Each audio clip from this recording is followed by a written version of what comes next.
Does the Easter Bunny come to your house? Oh, if you like the Easter Bunny, we've got a great story for you today. I'm Lisa. This is Lila. Welcome to Story Time on the Back Porch. Today's story, The Easter Bunny That Overslept. Oh no!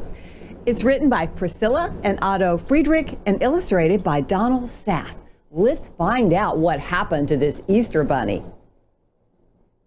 The Easter Bunny was sound asleep, dreaming of a sunny day when he would bring painted eggs to all the children.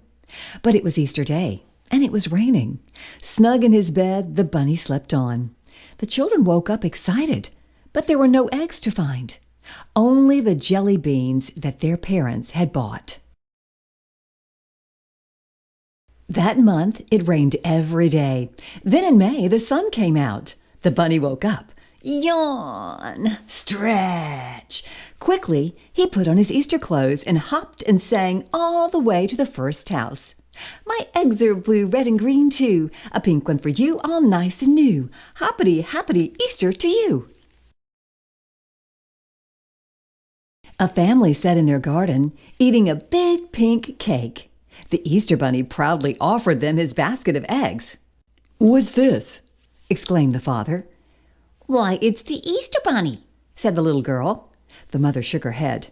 "Easter was weeks ago." "Today is Mother's Day," the boy added.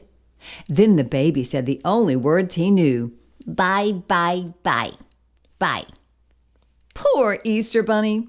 He tried other houses, but no one wanted his eggs, and some people even scolded him for not being on time. The little bunny sadly returned to his home. It seemed forever till next Easter. After May came June, after June came July, and, "Why, I'll be a 4th of July bunny," he thought. He made himself a spectacular hat and repainted his eggs red, white, and blue, with stars and stripes. On the 4th of July, he hopped to town, where everyone was watching a parade.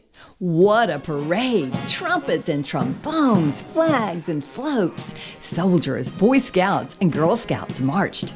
And hopping along with their drumbeat was the 4th of July bunny with his basket of eggs. "Stop the parade!" the mayor shouted. "Who are you?" The rabbit felt shy.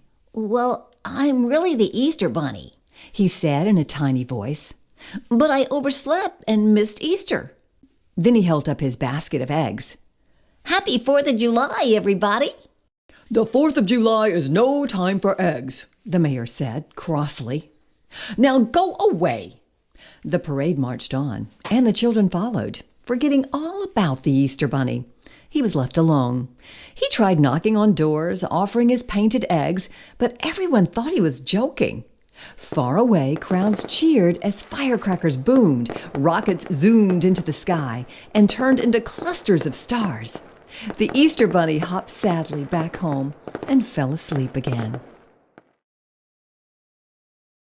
Summer passed, autumn came, and the leaves blew down from the trees. Still the bunny slept. One spooky night when the wind was howling, the bunny heard a knock at his door. 3 little ghosts stood outside. "Trick or treat," they shouted, for it was Halloween. "Wait right there," the bunny cried happily and hopped inside to get his Easter eggs. The children were surprised to see a basket of eggs. "What are those?" they asked. "Easter eggs. 4th of July eggs. The little bunny sighed and hung his head. Why bother to explain? No one wanted his eggs. He looked so sad that the children didn't play a trick on him. They just ran away laughing and shouting, "Easter eggs on Halloween? Who ever heard of such a thing?"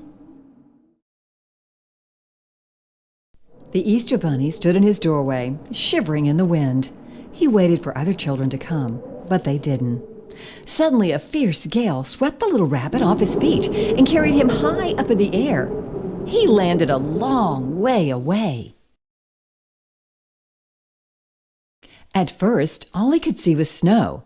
Then he read a sign, "Santa's House," and followed its arrow, hopping down a path between rows of Christmas trees.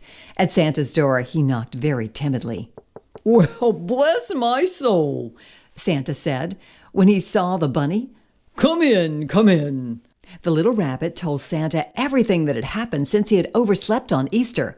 "Well, now," said Santa, "there is nothing that we can do about your Easter eggs, of course, but if you want to make the children happy, I have plenty of work for you." The bunny painted toys, dolls and drums, airplanes and elephants, and tops like spinning color wheels. He had such a good time, he forgot all about the eggs that nobody wanted. On Christmas Eve, Santa loaded his sleigh and asked the Easter Bunny to come along. Off they flew. Some of the rooftops where they landed had narrow chimneys. The Easter Bunny would take the toys from Santa's sack and slide down the chimneys easily.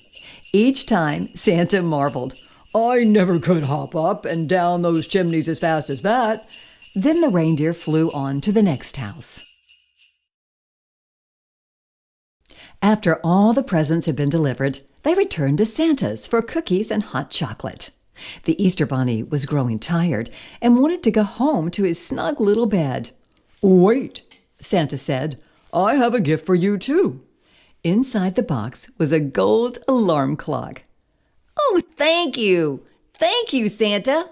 I'll set it to go off Easter Sunday."